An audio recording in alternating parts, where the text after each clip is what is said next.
baik. Assalamualaikum warahmatullahi wabarakatuh. Selamat sore adik-adik semuanya. Gimana kabarnya hari ini? Sehat? Oke, alhamdulillah sehat. Oke adik-adik, jadi hari ini seperti biasa kita akan ada learning PR 45 menit aja. Jadi waktunya harus dimaksimalkan semaksimal mungkin. Ya, tadi Kak Karin briefing kalau ternyata hari ini ada yang punya PR di bidang awal atau di bab awal ekonomi. Betul?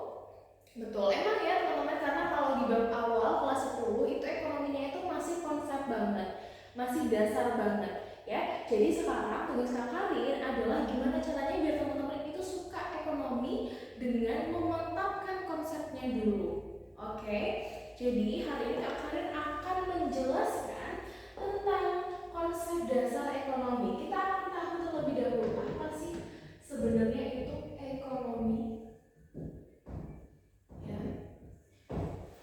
Oke, kemarin sudah pernah masuk sekolah. Apa itu ekonomi teman-teman? Bekerja, betul. Selain bekerja mungkin satu hal atau satu kata yang menandakan ekonomi itu seperti apa, ada yang tahu? Oke, betul, bekerja, memenuhi kegiatan itu betul banget. Tapi sekarang yang harus teman-teman tahu, ekonomi adalah sebuah kegiatan atau sebuah usaha. Ya, akan tulis dulu usaha untuk, kalau ada yang ngomongin soal kerja, sebenarnya kerja itu untuk apa sih? Mencari uang, betul. Untuk apa lagi? Mencari ilmu, betul ya. Itu semua adalah sebuah kebutuhan teman-teman. Jadi kita bisa simpulkan kalau ekonomi itu adalah usaha untuk memenuhi kebutuhan. Baik, usaha untuk memenuhi kebutuhan. Nah, Kak, ini maksudnya apa sih, Kak? Kenapa kita harus belajar ekonomi? Ada yang tahu di sini? Kenapa sih kita harus belajar? Teman-teman, yang harus kita ketahui, sebuah ilmu itu muncul karena dua hal. Pertama, karena ada masalah sehingga ilmu itu digunakan untuk menyelesaikan masalah tersebut. Kedua, karena ada kebingungan sebagai seorang manusia ingin menemukan arti kebenaran itu dalam apa, itu berarti juga bisa menandakan alasan kenapa ilmu itu muncul ya. Kalau dalam ilmu ekonomi, kenapa kok ekonomi itu ilmunya harus muncul? Karena ada masalahnya teman-teman. Apa sih masalah ekonomi? Ini yang harus teman-teman tahu ya. Ini adalah masalah ekonomi. Sebenarnya masalah ekonomi itu ada 3. Kalian tulis dulu di sini. Masalah ekonomi inti. Oke, diingat-ingat. Nomor 2, ada masalah ekonomi klasik. Ada masalah ya, biasanya kalau kebalikan dari klasik itu apa teman-teman? Modern, betul. Kita akan tulis namanya masalah ekonomi modern. Nah, oke, setelah itu ada masalah ekonomi klasik, masalah ekonomi modern, dan juga masalah ekonomi inti. Kita harus lebih dahulu tahu ke intinya seperti apa. Kenapa sih ekonomi itu muncul? Apa sebenarnya masalah yang membuat ilmu ekonomi itu muncul? Ya, jadi masalahnya di sini karena akan ganti ke warna biru. Teman-teman bisa perhatikan adalah ketika alat pemenuhan kebutuhan tidak sama dengan kebutuhan.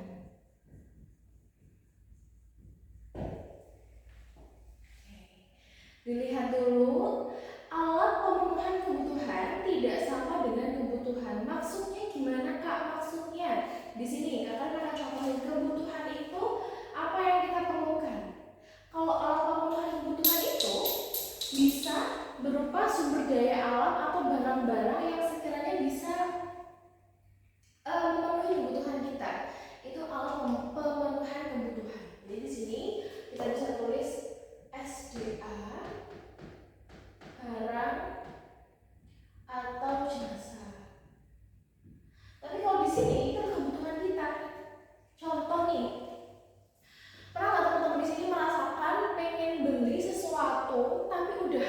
pasaran. Misal, per tanggal 29 Januari 2026, artinya hari ini, kamu pengen beli salad buah. Ada salah satu toko salad buah yang rame banget, tiap hari itu nge-supply atau menawarkan salad buah sejumlah 100 piece atau mungkin 100 kotak gitu ya. Tapi karena kamu bisa belinya itu sore dan tokonya itu buka pagi, ternyata di sore hari udah habis udah salad buahnya. Terus kakaknya bilang, "Kak, mohon maaf untuk hari ini nggak ada." Sedangkan kamu posisinya pengen banget makan salad buah di hari itu. Nah, itu adalah sebuah masalah, teman-teman. Ya, dan itu nanti yang juga akan kita bahas di sini. Oke, jadi di mana alat pemenuhan kebutuhan artinya si salad tadi tidak sesuai dengan kebutuhan. Kebutuhan siapa, Mbak? Contoh nih, 100 buah salad otomatis akan dibeli paling tidak oleh 100 konsumen, ya kan? Entah itu 100 konsumen nanti beli 2 atau apa, kita analogikan aja yang paling umum 100 konsumen. Tapi ketika ada konsumen tambahan yang sekiranya pengen beli kan kebagian, berarti harusnya si penjual ini menjual lebih dari 100. Mbak kan nggak ngerti, pasti ngerti, ini semua ada caranya ya, tapi itu akan kita bahas lebih lanjut di dalam dunia pasar. Nanti kalau teman-teman dapat di kelas 10 semester 2 itu akan dapat, tapi sekarang kita akan fokus ke masalah inti ekonomi dulu ya. Jadi yang harus teman-teman tahu adalah ketika sumber daya alam yang tersedia di bumi ini tidak sesuai jumlahnya dengan banyaknya populasi di bumi. Betul. Itu kalau masalah ekonomi intinya seperti itu ya. Selanjutnya masalah ekonomi klasik. Nah, di sini akan ada yang namanya produksi, konsumsi, distribusi. Produksi, konsumsi, dan distribusi itu adalah ketiga hal yang pasti sering teman-teman dengar waktu SMP, betul? Betul. Kita mau terlebih dahulu dari produksi. Apa yang dimaksud dengan produksi? Usaha untuk menghasilkan atau memproduksi barang dan jasa. Itu kalau produksi, ya. Jadi di sini kalian tulis saja membuat gitu ya.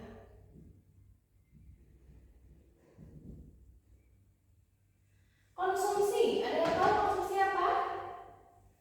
Membeli, betul. Membeli, kita sebut aja membeli terlebih dahulu. Kalau distribusi, satu katanya apa yang bisa merepresentasikan atau bisa menggambarkan sebuah kegiatan distribusi itu apa? Mengantarkan, ya betul. Oke, mengantarkan.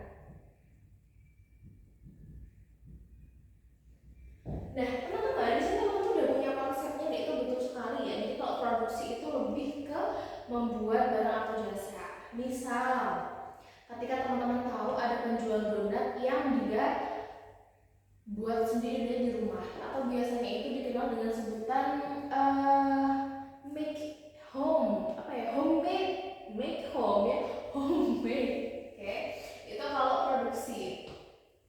Terus kalau si konsumsi itu lebih ke membeli ya. Jadi kita disuruh untuk membeli apa ya? Ketika teman-teman seperti ini, membeli pentol, ada yang membeli minum, itu dia yang dinamakan sebagai kegiatan konsumsi. Oke. Setelah itu dilanjutkan dengan distribusi. Kalau distribusi itu mengantarkan teman-teman. Contohnya, ada yang tahu? Betul, langsung terpikiran satu orang yang berfungsi sebagai seorang distributor namanya ya, itu adalah Pak Paket. Jadi setiap kali kalau ada di depan rumah paket itu langsung dibuka ya, berarti beliau sedang melakukan kegiatan distribusi atau mengantarkan. Oke. Wait, sebelum kalian tambahin, karena nanti pasti akan ada pembeda ilmu antara kalian di IPS SMP sama di ekonomi SMA. Kalian mau nanya dulu, untuk orang yang melakukan kegiatan produksi itu namanya apa, guys?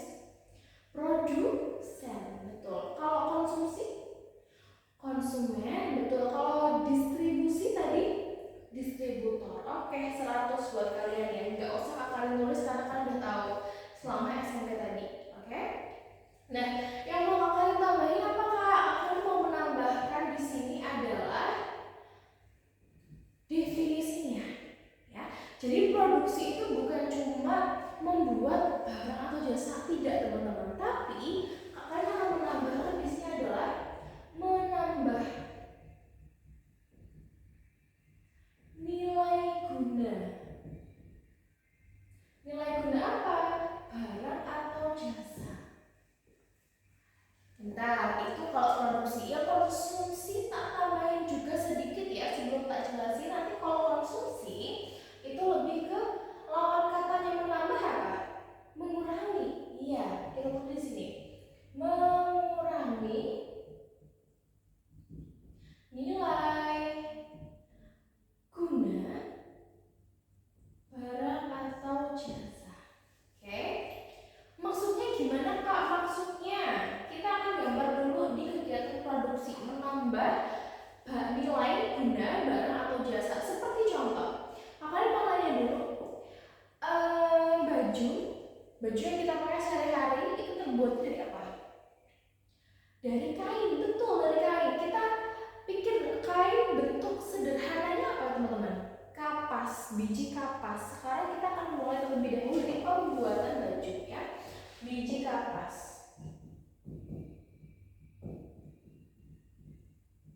Biji kapas dipintal menjadi benang. Benang dipintal lagi, dibuat menjadi kain. Ya, di sini. Kain setelah melakukan proses yang sangat panjang, akhirnya bisa menjadi apa? Baju. Dari sini dulu teman-teman bisa dilihat biji kapas, benang, kain, baju. Di sini ada kegiatan apa namanya?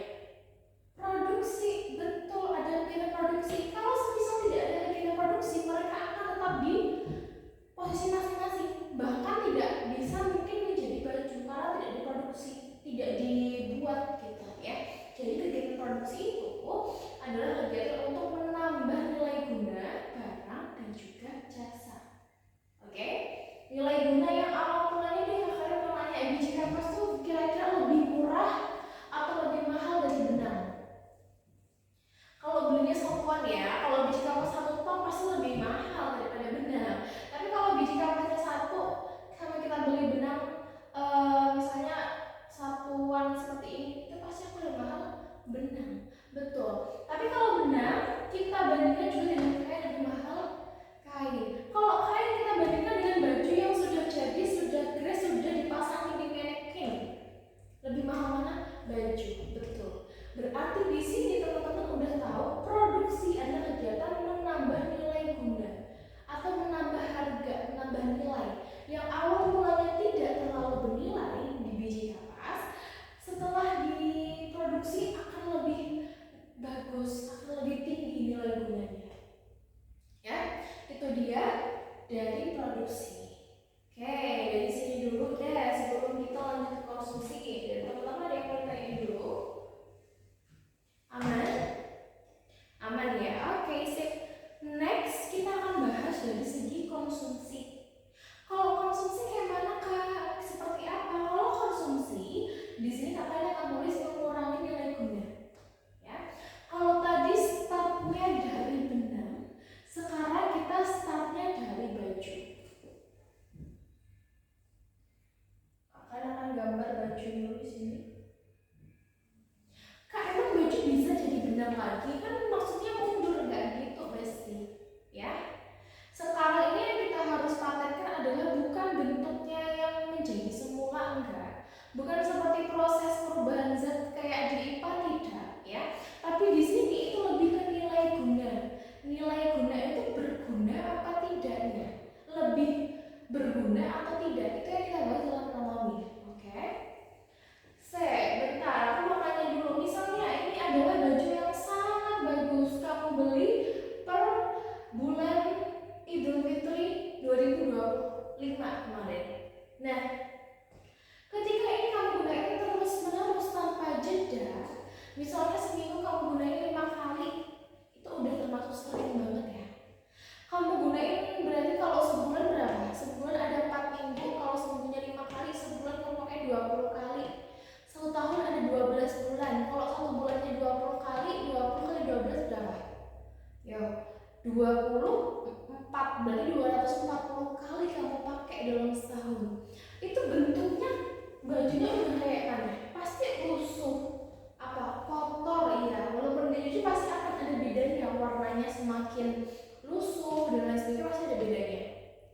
Dan di sini yang harus kita perhatikan adalah berarti nilai gunanya akan turun.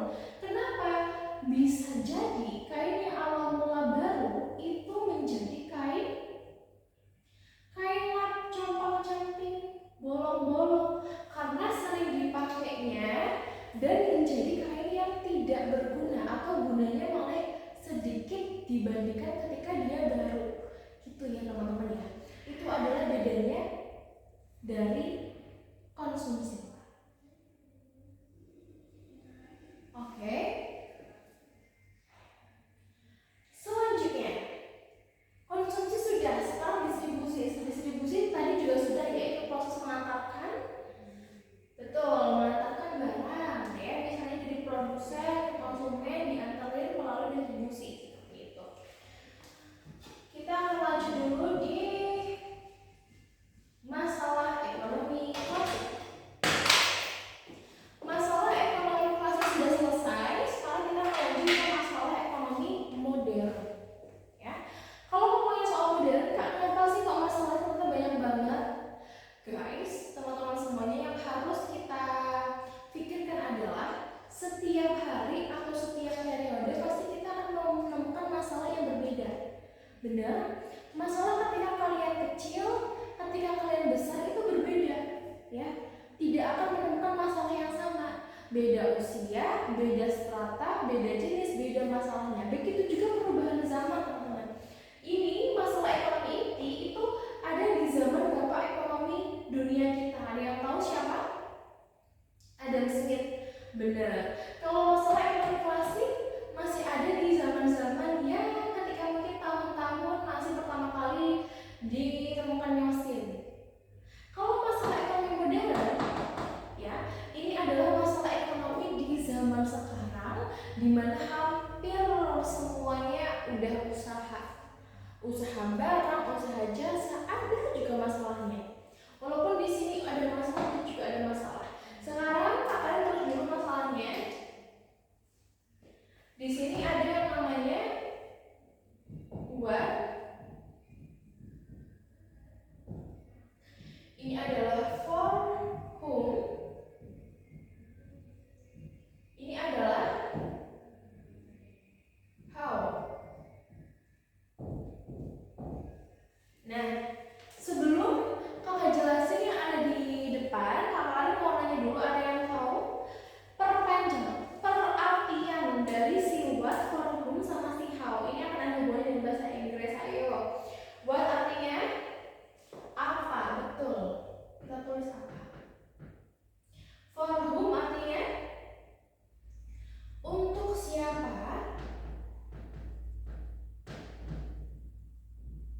Kalau how artinya bagaimana?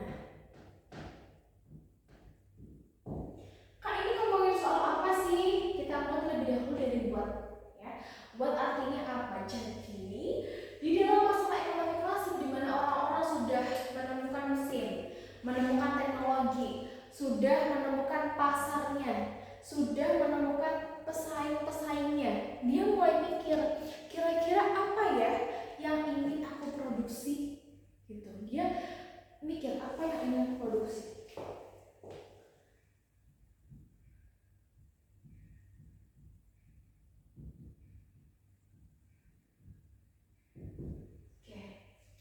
For whom? For whom itu lebih ke untuk siapa? Untuk siapa barang yang aku produksi?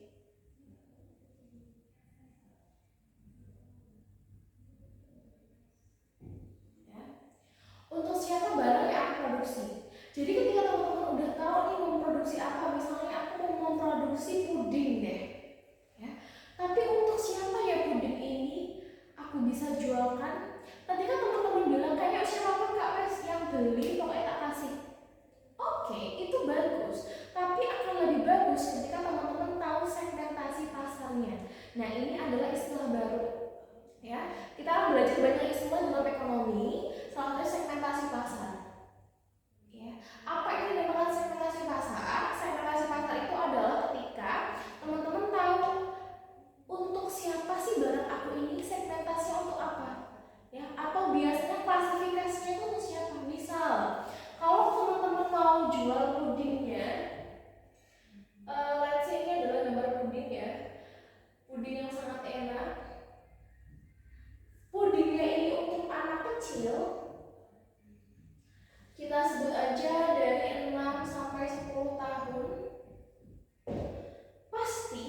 beda hiasannya, betul? Beda kemasannya, betul? Betul. Nah, kalau semisal puding ini Kak mau aku jual ke kalangan remaja sampai dewasa, let's say 20-an sampai 40-an.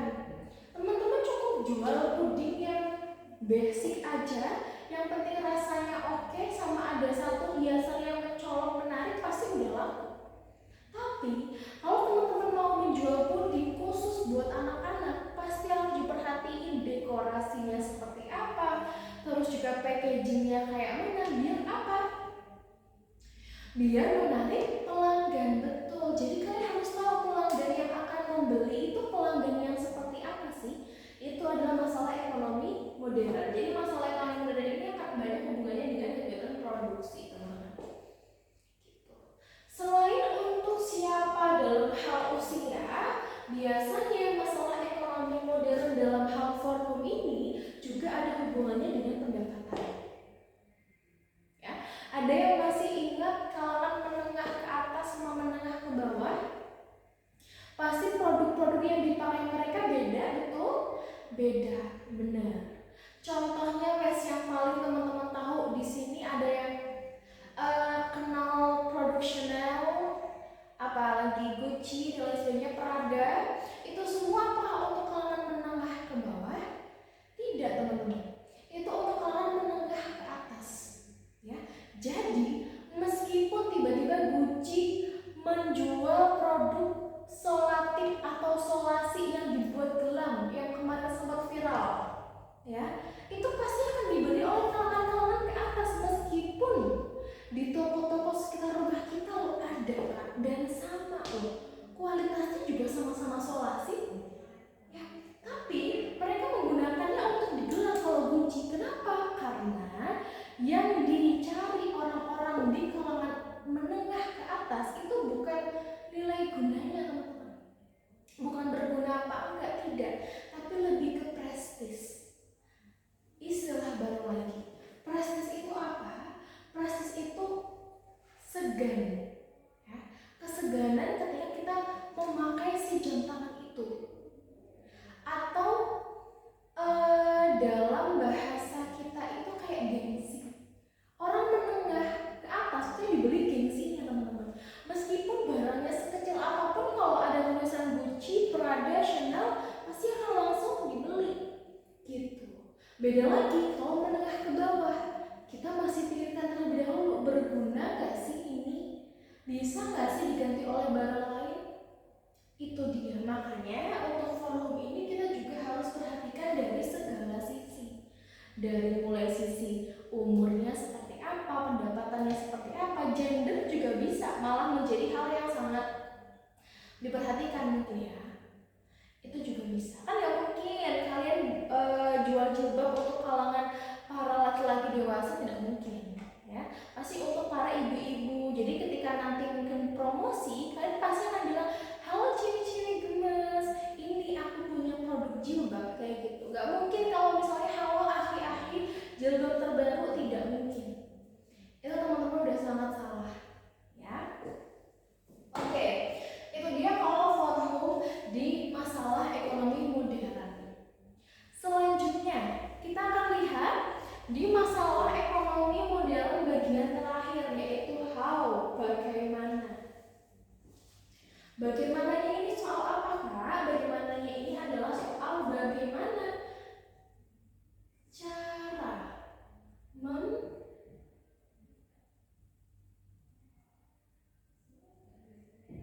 memproduksi. Bagaimana cara memproduksi? Maksudnya gimana? Maksudnya adalah ketika kalian memproduksi benda, itu cara kalian memproduksi benda tersebut gimana? Apakah manual? Atau kita pakai mesin aja? Atau kita langsung datangkan orang yang ahli yang bisa meng-create barang tersebut? Itu juga harus kita pikirkan ya teman-teman ya. Di situ itu kalau soal hal. Oke, dari sini dulu deh, konsepnya sudah sedikit hampir selesai. Konsep dasar kenapa ekonomi itu ada, apa sih yang menjadi penyebabnya? Oh, ternyata masalah seperti apa sih yang ternyata ada 3, ada masalah inti ekonomi, masalah Dari sini mau tanya dulu? Aman? Aman ya? Oke, jadi selanjutnya kita akan lebih bahas ke sebenarnya ekonomi ini menyangkut soal apa aja. Nanti kita akan sedikit spill tentang pasar ya teman-teman. Wait bentar, makanya akan hapus dulu.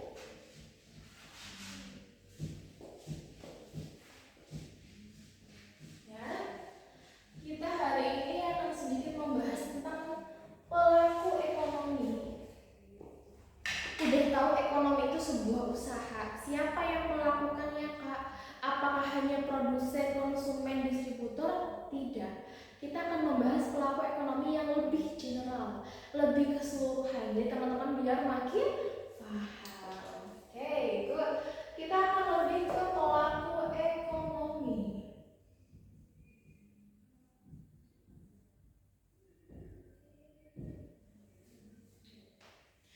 Pelaku ekonomi itu ada siapa aja? Yang pertama, kalian akan tulis dulu RTP. Yang kedua RTK. Yang ketiga RTG. Yang keempat LN. Kak, apa sih Kak RT RW-nya nggak ada teman-teman. Ini adanya RT, tapi RT-nya bukan rumah tangga. Kali ini RT-nya adalah rumah tangga produksi, rumah tangga konsumsi, rumah tangga government, dan LN luar negeri. Di sini kakak tambahin dulu deh M di depannya biar lebih lengkap. MLN masyarakat luar negeri ya. Oke. Ini juga bisa kalau pelaku lebih ke person ya berarti ini rumah tangga produsen gitu aja sebut aja ya. Rumah tangga konsumen, rumah tangga government, dan juga masyarakat luar negeri. Kita akan mulai terlebih dahulu. Ini teman-teman apalin aja yang belakang-belakang ya, yang depan-depan tuh RT itu artinya rumah tangga. Ya. Oke, rumah tangga produsen. Rumah tangga produsen itu siapa Kak? Di sini kalian akan tulis perusahaan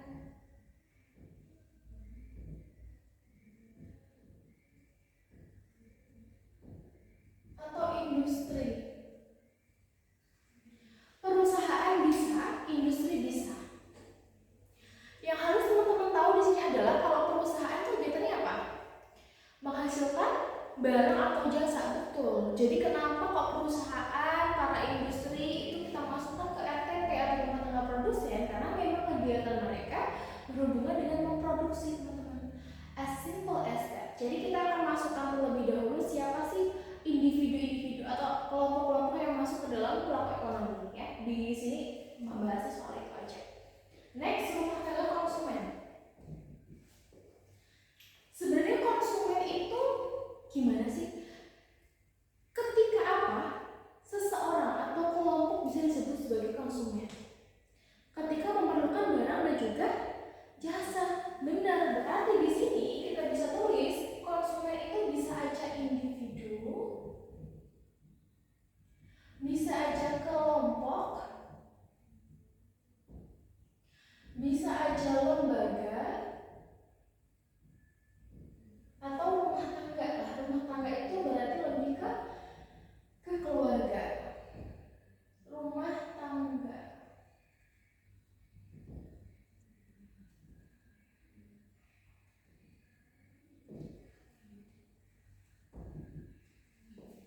Oke, next ada yang namanya RTG, rumah tangga government. Tadi Kak Karin bilang RTG itu rumah tangga government. Ada yang tahu RTG? Kenapa government? Government yang tahu bahasa Indonesia apa? Pemerintah, teman-teman ya. Jadi di sini pemerintah itu juga punya andil dalam perekonomian.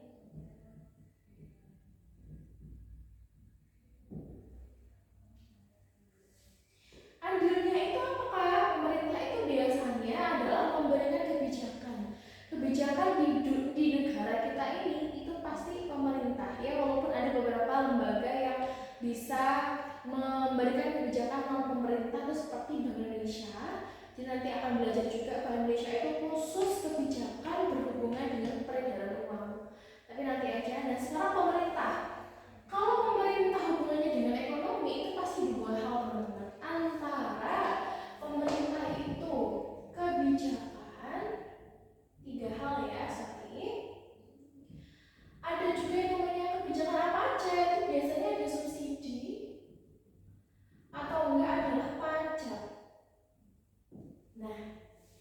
Subsidi yang kita dapat, pajak yang kita keluarkan itu adalah atas apa? Atas permintaan pemerintah, guys.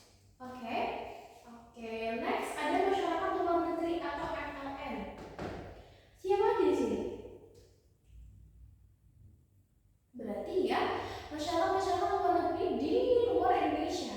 Misalnya kalau negara tetangga kita ada dari Malaysia, nah milih ya Malaysia, Singapura, Brunei, Thailand dan lain sebagainya.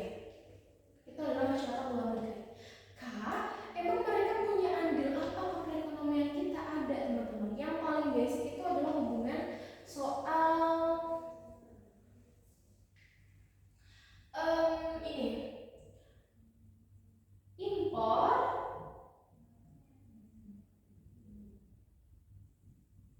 dan ekspor. Impor dan ekspor itu pasti akan ada hubungannya dengan masyarakat luar negeri. Oke. Itu dia. Dari sini dulu apakah ada yang mau ditanyain, teman-teman?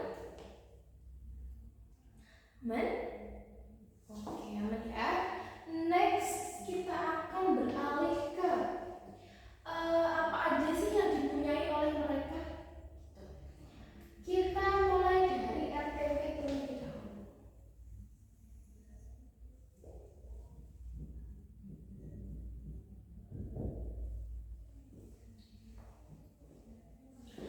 RTP, rumah tangga produsen, itu apa yang mereka punya, guys? Mereka punya apa? Of course jelas barang atau jasa.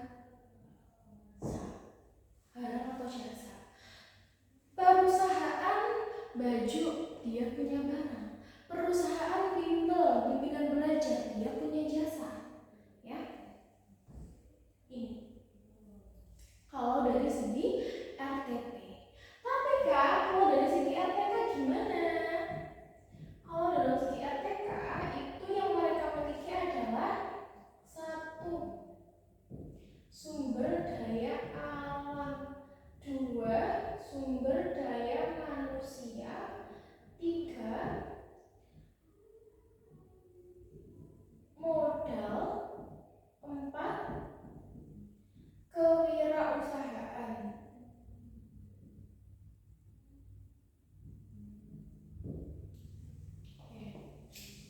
Itu tadi ya teman-teman ya. Jadi yang dimiliki oleh RTP itu adalah barang atau jasa. Tapi yang bisa dimiliki oleh RTK itu ada SDA, SDM, modal dan juga kewirausahaan. Kita ambil dulu dari SDA. SDA ini biasanya berupa tanah, guys. Nah, jadi ketika misalnya perusahaan ada salah satu usaha, dia mau mulai usaha di daerah A yang sangat strategis. Ternyata tanah tersebut dimiliki oleh seorang individu bernama Pak Yanto di Kelurahan Sumbergedong. Di Sumbergedong. Sumbergedong itu kelurahan itu apa ya? Sumbergedong, oke? Nah, berarti dia harus membeli tanah dari Pak Yanto kan? Berarti bisa dikatakan yang punya tanah ini adalah Pak Yanto. Gitu. Terus SDM-nya di sini apakah? SDM-nya di sini lebih ke tenaga kerja, ya, lebih ke tenaga kerja. Maksudnya gimana maksudnya? Kalian mau nanya dulu deh. Ketika perusahaan itu membuat info loker, nah, apakah yang digait itu adalah pelaku-pelaku yang udah punya usaha sendiri? Kebanyakan tidak. Kebanyakan yang digait itu adalah individunya, terus orang-orang yang memang udah lulusan. Berarti mereka sebagai tenaga kerja. Orangnya, nah orang-orang ini dimiliki oleh tenaga konsumen. Mengapa? Karena makanya di sini tadi kalian menulisnya adalah individu, terus kelompok, terus rumah tangga, kayak gitu, ya. Modal itu ada hubungannya dengan uang dan investasi.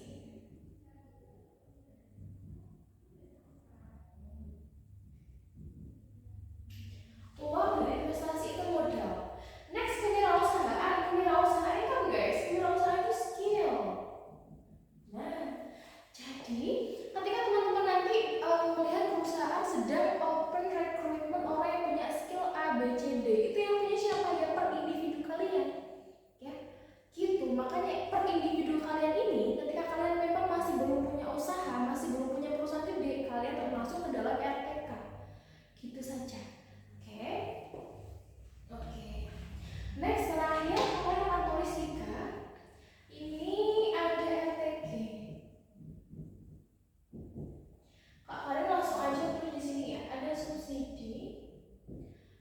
juga ada pajak. Ada yang tahu di sini arti subsidi itu seperti apa? Ada yang tahu? Subsidi itu apa sih guys? Subsidi itu adalah bantuan. Subsidi beras, subsidi BBM, berarti dibantu. Apakah dibantu ngasih barangnya full? Tidak ya. Kalau subsidi itu hampir sama seperti diskon. Ya. Misalnya BBM sekarang ini 20.000 ibaratnya, tapi karena ada subsidi pemerintah, let's say menjadi 15.000 khusus untuk menengah ke bawah, namanya subsidi. Nah, kalau pajak gimana Mbak?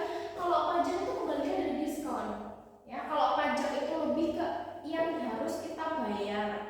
Ya, misalnya teman-teman di sini pernah makan mie pedes atau let's say langsung aja sebut merek Gacoan dan kawan-kawannya, Wismi dan kawan-kawannya. Ya, kalau teman-teman perhatikan di notanya, di nota itu pasti ada tulisannya kalian pesan apa, mie sekian, satu kali berapa, 15.000, terus juga minuman sekian. Tapi di akhir nanti ketika teman-teman dine in atau ketika teman-teman makan di tempatnya, itu akan ada pajak makan di tempat. Nah, itu adalah pajak.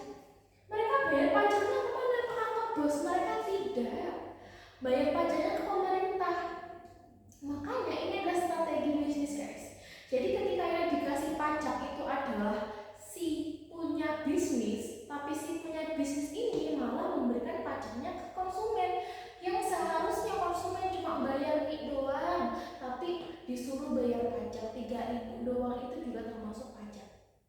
Kenapa kok konsumen mau? Karena kualitas makanannya enak. Apapun tantangannya, selama aku bisa makan mie gacoan akan aku bayar semuanya. Uang parkir bayar, uang pajak bayar, gak apa-apa, yang penting bisa makan gacoan.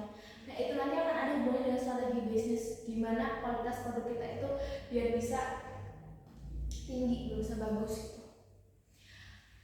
Ngomong-ngomong soal parkir, parkir itu juga termasuk pajak guys. Ya, ini juga termasuk pajak. Next ada masyarakat luar negeri.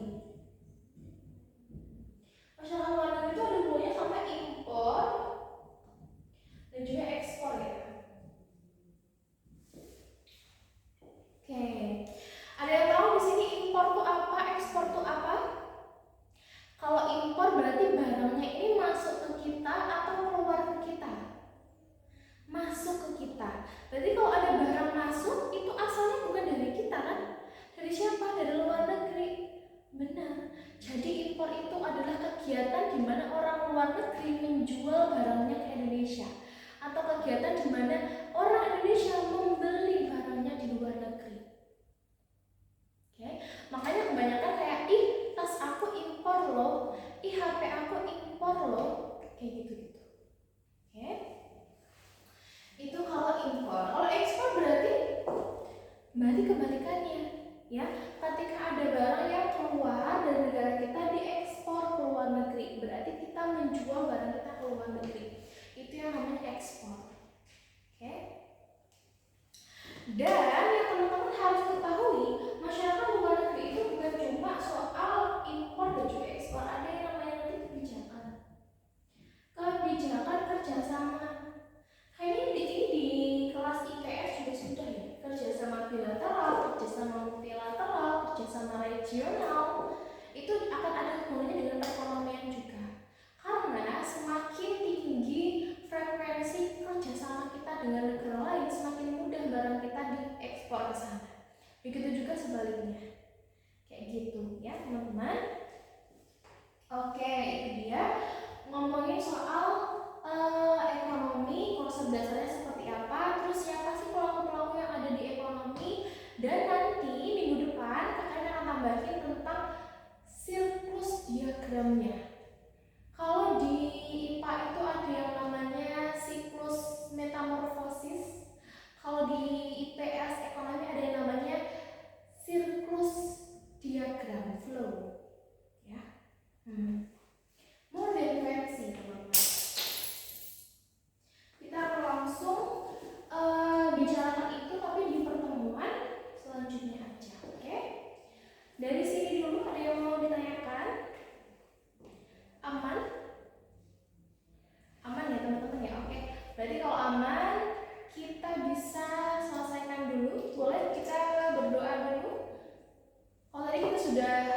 berdoa di awal. Boleh kita berdoa di akhir dulu. Oke? Siap-siap dulu teman-teman, boleh. Kita siap-siap, jangan lupa besok kalau misal ada PR lagi, teman-teman bisa langsung aja untuk